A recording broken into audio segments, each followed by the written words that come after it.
Three, two, one. Yo. Ya, selamat datang di Podcast Kreasi.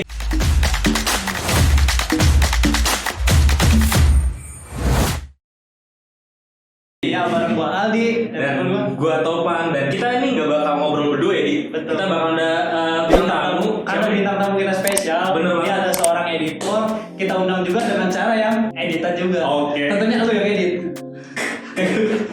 Udah, ayo langsung aja kita undang, Man. Langsung diundang nih. Yuk. Bagus kan? Ya, ini podcast pertama kali langsung mengundang bintang tamu yang Super spesial. super banget nih. Iya. Terus gue di mana nih? Waduh. Di mana, Di? Tentunya di sebelah gua udah ada Abi Katasi atau Abi Soekarno. Oh, itu gue pengen nanya tuh, Di. Itu tuh kata sih namain dulu ya? Panggilan atau gimana? Enggak, itu sebenarnya sekarang gue Abi Soekarno sih. Dulu kata sih kebetulan waktu SMA itu gue agak wibu ya. Nah kebetulan sekarang gue kebetulan ganti nama sejak kemarin bokap gue meninggal. Jadi gue mendedikasikan nama bokap gue jadi nama belakang gue juga. Dengan harapan nanti ketika gue sukses ada nama dia gitu. Bisa jadi itu dikatakan sebagai nama panggungnya si Abi. Ya. Jadi nama panggung buat Abi. Oke? Gitu kira-kira. Gue mau nanya nih, Bi. Kesibukan lu nih, biar penonton-penonton tahu dulu.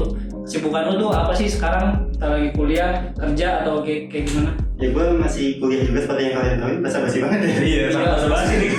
Kebetulan gue juga kuliah di Bayangkara, Fakultas Ilmu Komunikasi juga. Semester 8 juga, tapi mereka udah skripsi, gue belum. Karena kan emang Abi ada kesibukan. Kebetulan kita nggak ada kesibukan, nggak begini aja. Makanya bisa. Terus gue juga sebagai videographer dan editor di channel YouTube Natasha Wilona. Ada beberapa sampingan juga kerjaan freelance sebagai editor di channel YouTube-nya Official ZX. Zuan, dia pro player dari Singapura. Ada juga channel Selling Su. Terus gue juga ngejalanin talent agency, ada namanya Vermo Management sebagai operational officer. Ya udah itu sih. Dan itu pertama kali lu FDO sih? Iya, pertama FDO tuh kebetulan. Jadi FDO tuh bisa dibilang berjasa banget sih di karir editingan gue. Oke. Itu lu pertama kali gimana tuh sama FDO? Maksudnya apa kenal dari temen kah atau ada omongan gitu? Jadi di awal tahun 2019 tuh gue kebetulan waktu itu gue masih nge-grab. Gue ngojek kayak lagi nganggur, scroll IG. Kebetulan si salah satu FD host ini ngepost di story lagi nyari editor. Kirim email ke sini. Nah, gue ajuin lah coba. Kebetulan waktu itu pernah bikin short film juga, bantuin temen gue gitu. Dia ada salah satu kampus. Jadi gue sempat bikin short film. Gue ajuin CV-nya. Awalnya nggak keterima tuh. Di dunia email gue dikacangin. Gue ngirim sampai 3 email jadinya. Udah 2 hari kedua belum ada respon. Gue kirim lagi. Ketiga tuh? Akhirnya dibalas juga dan diajak ketemu lah. Ya sejak saat itu gue bisa gabung. Berarti awal mula karir lu dari seorang editor dari FD House juga? Iya betul, FD House. Ya kita tarik jauh dulu ya sebelumnya. Maksudnya lu pertama kali ngedit nih, kita udah lompat banget jauh langsung ke FDOS. Pertama kali ngedit gimana, Di? Apa lu otodidak, apa emang pengen, atau emang dulu SMK lu tuh juga jurusan itu? Kalau sebenarnya gue SMA jurusan gue tuh IPA. Jadi pas gue tuh sebenarnya nggak ada ketertarikan sama sekali di video editing. Awalnya gue lebih ke desain ya, desain. Terus waktu itu ada temen gue nih, bukan temen juga sih, musuh lah. Gue kesel sama dia. dia lagi belajar ngedit, terus kayak sok sombong gitu gue. Terus gue jadi tertantang loh. Langsung ya? Gue belajar loh, buat ngalahin dia. Dan akhirnya ya alhamdulillah Jauh sekali ya mas. Ya sebuah motivasi. Dan itu pun dia sekarang gimana juga? dia sekarang lebih ke itu sih. Dia kemarin baru temen gue ini teman sih kan. Dia baru selesai sekolah 3D modeling. Kita beda jalur ya jadinya.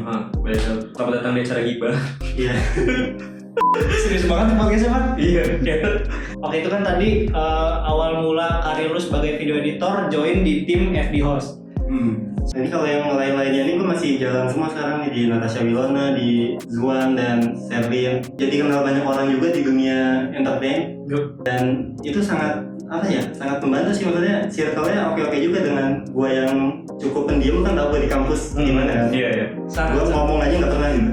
Maksudnya linknya aja bagus gitu. Apalagi kalian yang bisa ngomong dengan baik, bisa berbaur, harusnya sih bisa lebih berkembang di dunia itu. Nah, kalau Z1 juga awalnya juga sama kayak Dios. Nggak, kalau Z1 awalnya itu gue dapat link dari salah satu mantan editor di Lantos, Raffi. dia kebetulan waktu itu lagi banyak kerjaan mungkin, jadi ngoper ke gue. Akhirnya gue dikasih kontaknya Zuan, dan ya jadi waktu itu dia masih jadi brand ambassador di Aerowolf Singapura. Nah kalau Sherlyn baru-baru ini, kalau dulu Zuan doang tuh. Sherlyn kebetulan karena Zuan oke sama gue, kemudian ceweknya ngikut Sherlyn itu kan pacarnya Zuan. Iya. Nah ini kan lu sampai sekarang kan masih jadi editornya aktif Natasha Wilona, Z1 sama Sherlyn. Terus cara lu membagi waktu atau lu beradaptasi dengan editan-editannya 3 orang itu tadi gimana caranya? Itu kan pasti beda kan formula editannya. Dan juga itu pasti kan upload juga kan setiap minggunya gitu kan. Ada target khusus ya bagaimana? Iya, gimana caranya? Sebenarnya kan fokusnya gue cuma di Natasha Wilona doang nih. Sisanya gue udah bikin perjanjian di awal kalau ini emang cuma freelance doang. Jadi seandainya suatu saat ada bentrok di antara mereka, gue tetap mengutamakan yang Natasha Wilona ini. Jadi yang lain bisa di nanti dulu lah gitu. Dan mereka dan Zuan sama Sherlyn ini kebetulan uploadnya juga nggak sering-sering banget.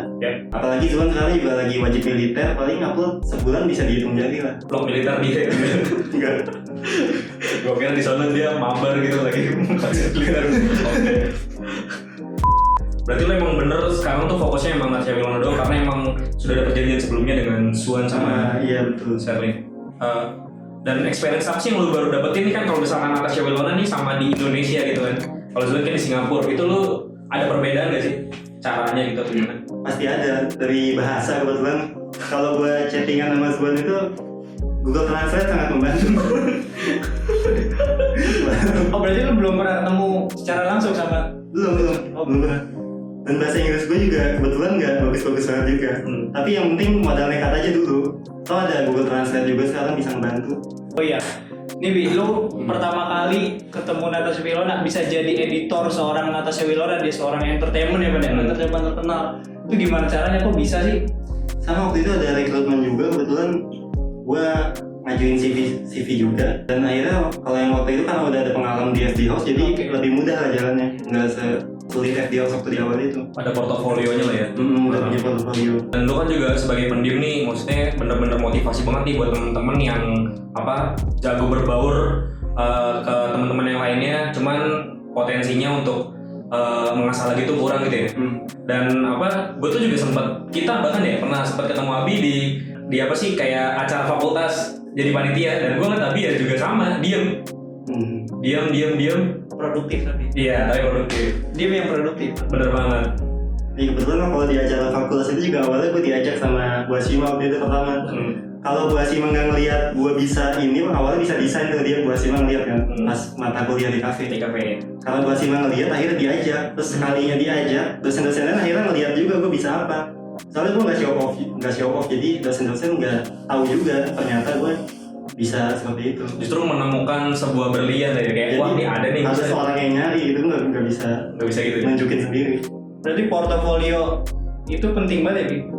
Pastinya orang tahu dari mana kalau kita ini orang benar bisa nggak sih? Ya dan emang tuh di fakultas ini juga dari orang fakultas biasanya juga gitu menemukan hal-hal yang kayak misalkan wah ini bagus nih ditarik, dan itu juga sebenarnya juga mengasah kita juga kan untuk kayak untuk ngadepin acara tuh gimana gitu. Berarti lu belajar editing ini dari kampus lu sekarang ini dong? Sebenarnya ada beberapa tambahan ilmu juga sih di kampus. Jadi ya harusnya sih semakin. Dan lu kan awal tadi dari motivasi ya, motivasi ada musuh lu kayak wah nih dia ini antara lu terpompa gitu kayak gua kayaknya harus bisa nih kayak musuh gua nih harus lebih, dan dari situ lu mulai belajar otodidak nih. Lewat mana YouTube gitu atau gimana? Ya otodidak dari YouTube sih pastinya. YouTube kan banyak tutorial dulu, apalagi channel tutorial tuh naik banget pas ada YouTube kan. Itu gua semangat banget gitu. Terus awal-awal dulu kalau kerja gua tuh tiap hari nggak bisa kayak sekarang nih kan ada kosong-kosong nih. Kalau dulu benar-benar tiap hari semua gue kerjain. Gokil. Tapi gue sadar kan pada dasarnya gue itu pemalas ya. Jadi motivasi juga nih kalian jadilah pemalas gitu. Biar kalian nyari jalan gimana caranya bisa dapat duit banyak dengan kerja yang minim gitu. Pemalas yang produktif kan bener Pak? Iya, pemalas yang produktif. Gimana caranya lu melakukan semalas mungkin, cuma lu tetap produktif dari malas itu gitu. Dan ini jangan buat jadi alasan nih, misalkan kayak gue nggak bisa ini, di internet tuh banyak banget jadi. Jadi lu tinggal nyari aja tutorial ini tutorialnya pasti ada gitu. Dan contohnya kayak Abi ini juga belajar dari salah satunya dari YouTube, dan benar-benar tutorial tuh bisa membawa Abi pun sampai sekarang ya, bisa ketemu FB House, Natasha Wilona, Swan, Gratis lagi belajar. tuh gratis. Bayangkan lu bisa apa sih ngelihat secara gratis ilmu di depan mata lo dan belajar dan menghasilkan banget Bi. Betul. Oke, Bi, itu kan lu udah banyak banget tuh karya-karya lu di YouTube ya kan? Lu udah jadi seorang editor berkelas, editor. Udah jadi editor Natasha Wilona, FB Host, Dirsuan segala macam. Terus gue sekarang mau bahas karya lu nih, menurut lu klasifikasi dari karya-karya lu itu yang menurut lu udah gimana ngomongnya Pak? Iya, maksudnya karya yang karya menurut lo karya yang bagus dan paling susah kerjainnya, terus karya yang menurut lo anjir nih kalau sekarang maksudnya kan udah berkembang terus kan Bi, terus kayak sekarang anjir gue dulu gini ternyata gitu, ada perubahan proses gitu. Yang lihat editan dia yang dulu kok lucu kali ya gimana? Iya, yang pertama dulu kali ya, yang paling pertama editan dia paling. Iya, yang pertama. Yang paling susah pastinya video pertama itu, yang sejak pertama gue masuk FB House, video pertama itu paling susah menurut gue ngerjain 4 hari loh. Satu video itu. Iya, satu video 4 hari. Dan direvisi. Dan gitu udah selesai, dikata-katain gue. Itu jelek banget, ngaco gitu. Ini revisinya bisa-bisa nih sampai berhari-hari. sampai FB House berapa kali ya? Tapi emang setiap masuk ke channel baru pastinya ada adaptasi dulu nih. Kira-kira mereka sukanya yang kayak gimana modelnya nih. Pasti ada sih revisi-revisi besar di awal. Tapi kalau udah makin kesini harusnya udah paham alurnya gimana. Lu nyesuaiin formatnya juga ya setiap kontennya. Kalau yang paling menyenangkan menurut lu di mana? Semua menyenangkan karena dikerjain dari rumah juga sih.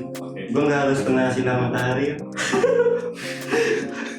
Gue kira lu bakal jawab yang paling menyenangkan FB House. Soalnya melihat gitu. Oke lanjut. Ya, kita nggak terasa nih udah di ujung podcast ya. Di ujung banget tuh. Di ujung banget nih. Jadi ada nih apa? Closing statement Bi atau apa Bi untuk teman-teman reaksi? Intinya buat kalian, siapapun kalian, bagaimanapun keadaan kalian nih, sebenarnya bisa dimaksimalkan apa yang kalian punya atau yang kalian mau gitu. Kayak misalnya gue yang introvert atau susah mau berbaur gini aja bisa mendapatkan hal-hal yang kayak gini. Buat kalian yang mungkin masih SMA baru mungkin nggak bisa kuliah juga, bisa tuh belajar ilmu-ilmu banyak banget di YouTube. Ilmunya gratis buat itu bisa dimanfaatkan banget buat buat masa depan juga. Malah sangat menjanjikan pekerjaan-pekerjaan ini sebenarnya. Oke, mungkin itu aja ya video dari podcast kali ini yang mana ngejelasin bahwa perjalanan Abi tuh yang dari nggak tahu apa-apa dia belajar dari YouTube dan akhirnya Abi pun produktif ya. Produktif. Dia sampai sekarang juga masih jadi seorang video editor, seorang entertainment terkenal ya Pak. Iya. Gitu. Iya. Sebenarnya cita-cita gue dari dulu tuh pengen jadi videografer sama editornya JKT48. Itu sebuah tujuan ya. Itu mimpi gue dari SMA sebenarnya. Dan sampai sekarang Bi. Tapi enggak, sampai sekarang gue pengen terlanjur nyaman di yang ada gitu. Jadi gue kesampingan dulu aja. Tapi nanti kalau misalkan ada nih kesempatan di JKT48 bukan. Iya. Gimana sih? Enggak bisa juga. Oh, Maksudnya gue udah terlanjur nyaman sama yang ada sekarang, maksudnya udah pas aja gitu. Oh iya. Waktunya gue bisa tidurnya Lebih nyaman banget sekarang lah ya. Gue tuh nggak bisa kerja jam kantor gitu, 9 to 5 gitu, nggak bisa. Oke. Ini Abi ini bisa memotivasi teman-teman supaya lebih berkreasi lagi ya Bang, dalam buat konten. Para ibu yang biasanya dibully, Ini contohnya nih. ya ibu-ibu Iya. dikatain bawa bawang, mana pada bulu-bulu kayak. Dan ini Abi seorang ibu yang sukses anjir, maksudnya bisa produktif sekali. Bukan dua ibu. Ayo enggak maksudnya ini Tapi untuk jaga di protector. ya itu tadi yang dibilang Abi ya, apa belajar dari YouTube dan gratis, bisa dimanapun lu belajar sekarang, apalagi di internet, dan bisa menghasilkan untuk lu juga nantinya. Intinya manfaatin apa yang kita bisa lah ya. Ya intinya jadi pemalas yang produktif. Pemalas yang produktif. Ya. Guys, gitu aja video dari podcast kreasi. Terima kasih Bang Abi. Sama-sama. Undang lagi nggak? Oke, siap. Nih gue keluarnya harus editing lagi. Harus editing lagi. Ya udah, editing. Dadah. Dah. Ini yang edit Abi kan? Iya.